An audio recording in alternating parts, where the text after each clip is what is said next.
this trip to Thailand, this holiday that they had planned, it was spoken about, but it was never confirmed. Yeah, it's never finalised. I was meant to give a letter of consent, but I never gave that. And that never happened? No.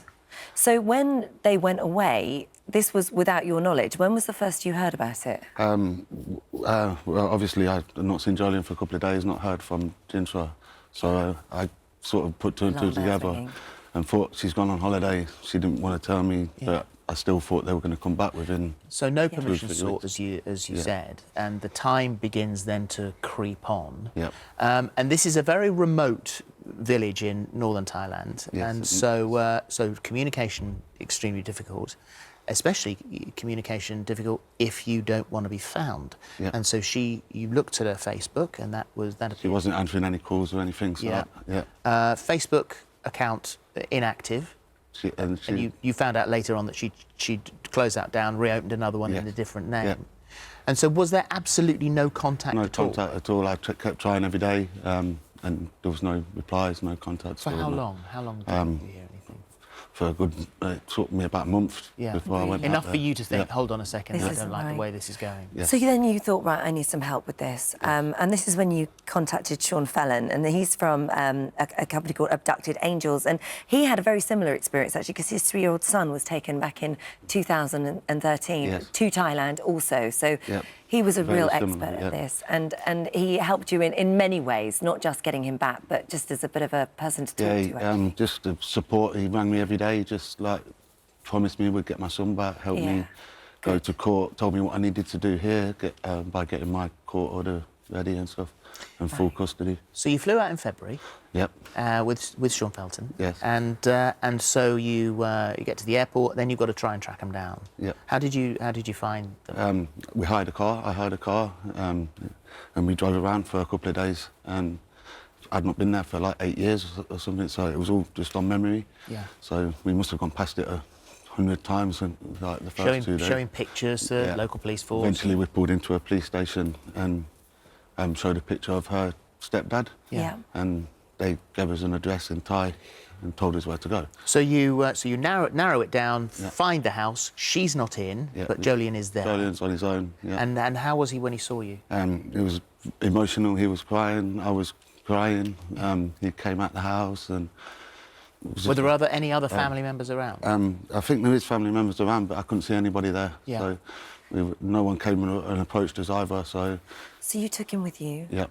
And Ginger obviously then found out that he was gone. What was her reaction to that?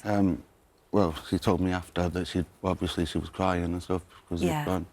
But I got a phone call. Sorry, she wouldn't know where he'd gone at that stage. No, so she comes home and he's gone. Yes, but I think someone told her straight away that I'd come. Been there, right, okay. And then I got a phone call. We was going to take him to the embassy. I was taking him to the embassy to try and sort this out.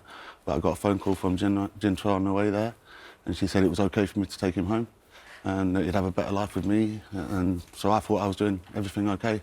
So you went to the airport, and it was at the airport then where things got very serious, and it was at this point that she'd actually called the police and you were arrested. Yeah.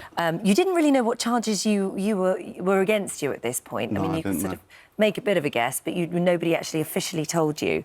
And this is where the story it just turns extraordinary, because you end up in prison. Yes. And this prison is shocking. I mean, the conditions are there's sort of 50 men in one room. Constant threats of attack. You have to keep your wits about you at all times. Something I never want to do again, but... And their form of intimidation would be to touch you in intimate places, which is just... try to, or and try to just physical boundaries, just try and grab you and stuff. And it gives a sort of a indication as to what conditions were like, that one of the inmates died a couple of cells down. Yes, and they just left him in the cell with 50 people all night. And they're shouting and saying somebody's died. Yeah, they have a whistle, they were blowing that, and then there was a big storm, so nobody even came. Yeah. Well, you had, whilst you're there, and you say you were absolutely terrified in there for your life with these appalling conditions.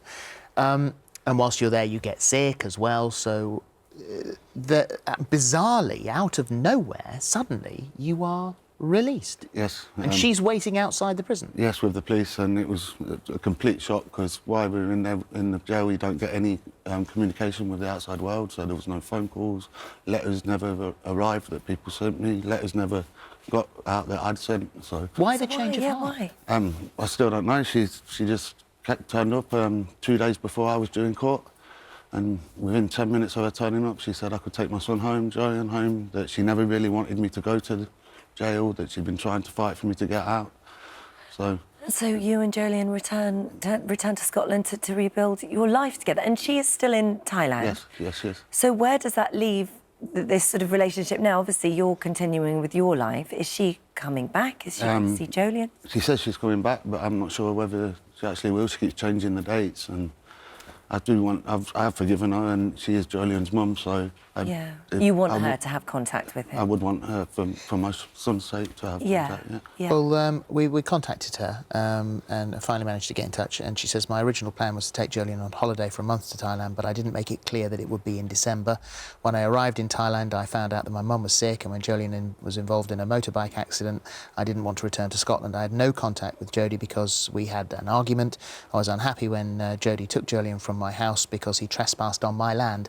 That's why I called the police on him. I never wanted Jodie to go to jail. That's why the police dropped the charges, and I wish them both the best.